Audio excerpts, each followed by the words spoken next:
Mati, sebuah tulisan oleh Sergi Pamies. Aku harus mengalami mati untuk tahu apakah ada orang yang mencintaiku.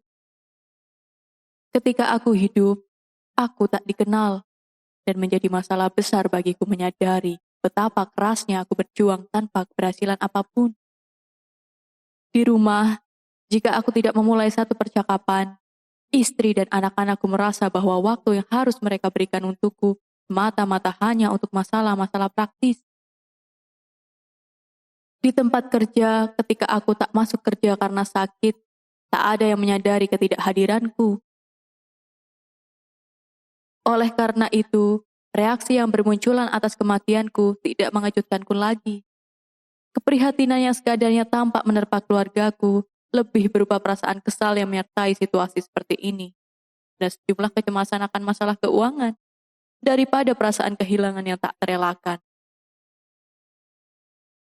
Begitu sudah jelas bahwa mereka akan menerima pembayaran dari asuransi jiwa.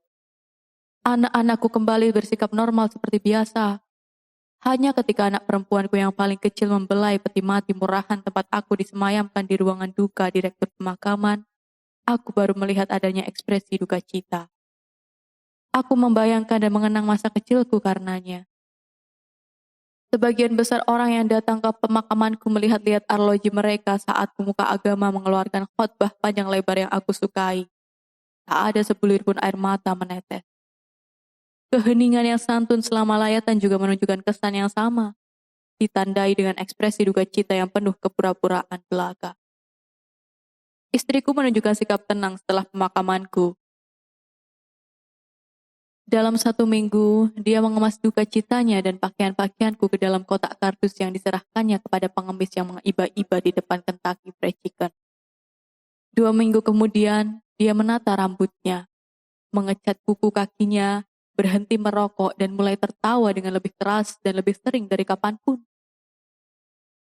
Ketika masih hidup, aku merasa orang-orang menolak keberadaanku. Tetapi sikap-sikap tak acuh yang mereka perlihatkan kepadaku itu bisa dimaklumi. Dan jika karena sebuah salah paham, cara mereka tidak memedulikanku menjadi sedemikian mencolok, aku hanya menunjukkan mimik angkuh dan bersembunyi di balik peribahasa singkat tentang kepasrahan. Sang waktu berderap maju. Tersenyumlah meski pahit dan tabahlah. Kadang-kadang ketika aku merasa terlalu sulit menerima kenyataan bahwa aku dikucilkan, aku akan pergi ke kawasan Arabasada dan merokok. Berpikir sejenak dengan mobil-mobil di sekelilingku berisi pasangan-pasangan yang bersanggama dengan sepenuh energi yang dipompakan darah muda atau semangat perzinaan mereka.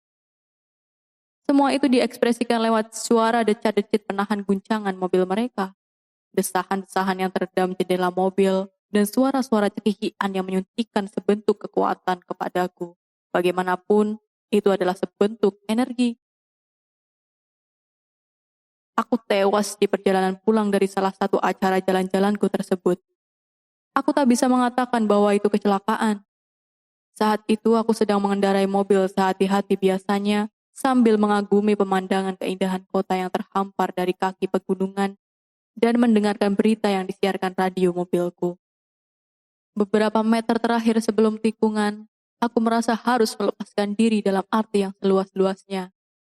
Itu sama sekali bukan tindakan bunuh diri menurutku. Lebih seperti penyakit jiwa tidak bertanggung jawab. Awalnya aku mengabaikan tanda batas kecepatan, kemudian mengacuhkan kata stop yang dicat di atas aspal. Huruf pertamanya buram, sehingga aku membacanya stop. Akhirnya menerabas lampu merah. Beberapa meter memasuki jalan tol, aku melihat sepasang manusia tua renta menyeberang jalan. Aku mempercepat laju mobilku untuk menghindari mereka.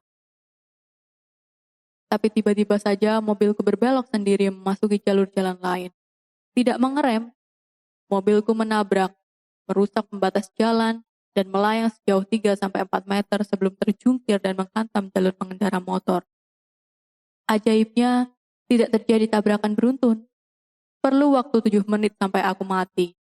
Selama itu, aku terkejut karena radio mobilku tetap bekerja, memberikan kekejian sebuah kata penutup. Itulah berita-berita untuk kali ini, ucap suara seorang perempuan dengan latar belakang musik pengiring yang gegap gempita. Kematian tidaklah manis atau asin. Ini lebih rumit daripada yang kubayangkan. Mungkin karena selama hidup aku tak pernah memikirkannya. Rasanya semacam perpaduan kelumpuhan emosi dan badan yang mencegahkan dari merasakan rasa sakit apapun. Aku merasa seakan disaring kenyataan di sekelilingku melalui sebentuk persepsi yang berbeda dari apa yang biasa kugunakan sampai saat itu. Seakan-akan persepsi itu lebih bergantung kepada orang lain daripada pada diriku sendiri. Sebelum aku benar-benar dinyatakan mati, aku menghabiskan waktu sejenak di dalam sebuah ambulans. Atas keahlian seorang perawat pria yang mengidap bau mulut, aku berhasil mempertahankan beberapa denyut vitalku selama beberapa detik. Lalu, kulepaskan diri dan kusimpulkan bahwa tidak layak segalanya kuperjuangkan dengan upaya sekeras itu. Persimpangan antara menyelamatkan diri sebagai orang cacat dan sakaratul maut yang mendekat menyilaukan kesadaranku lewat sebuah penampakan sinar cemerlang. Penunjuk yang mengarah ke jalan untuk bertahan hidup tampak sangat spektakuler dengan lampu-lampu neon gemerlap, iklan beli 2 gratis 1, dan serangkaian papan-papan reklame yang menggiurkan. Jalan tempat kau tak mungkin kembali, di sisi lain, hanya memampangkan kalimat anjuran dengan sebuah bola lampu 60 watt. Aku memilih tak melakukan apapun dan hanya menunggu perkembangan baru. Terkondisikan oleh kelembaman yang terlalu lama, aku melihat diriku sendiri di atas jalan yang temaram. Tentu saja, itu akan segera berakhir. Agak di luar perkiraan, ternyata aku menikmati sebuah kesempatan untuk menyaksikan kehidupan orang-orang terdekatku dan mereka yang kusayangi. Tak hanya kehidupan mereka berlangsung sangat baik tanpa aku, tetapi nyatanya semakin hari semakin baik. Aku menyaksikan anak lelaki tertuaku kini asyik melakukan cybersex dengan seorang lelaki Swiss yang berpura-pura menjadi seorang pembantu rumah tangga di Brasil. Kusaksikan anak perempuanku kini rajin menggerakkan tubuhnya. Seorang gadis yang selalu punya alasan bermalas-malasan di tempat tidur dan tidak berangkat ke sekolah. Kini dia bangun pagi sekali dan berenang dengan amat rajin, hanya untuk bisa mendekati seorang instruktur olahraga bertubuh atletis. Dan lihatlah itu, cinta dalam hidupku, tengah mencari-cari bayangan dirinya di jendela-jendela kaca toko untuk melihat betapa cantiknya dia.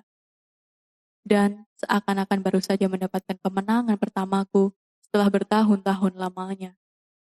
Aku merasa harus tersenyum karena akhirnya aku bisa membuat mereka semua bahagia. Sergi Pamiès menulis cerita pendek dan novel dalam bahasa Katalan.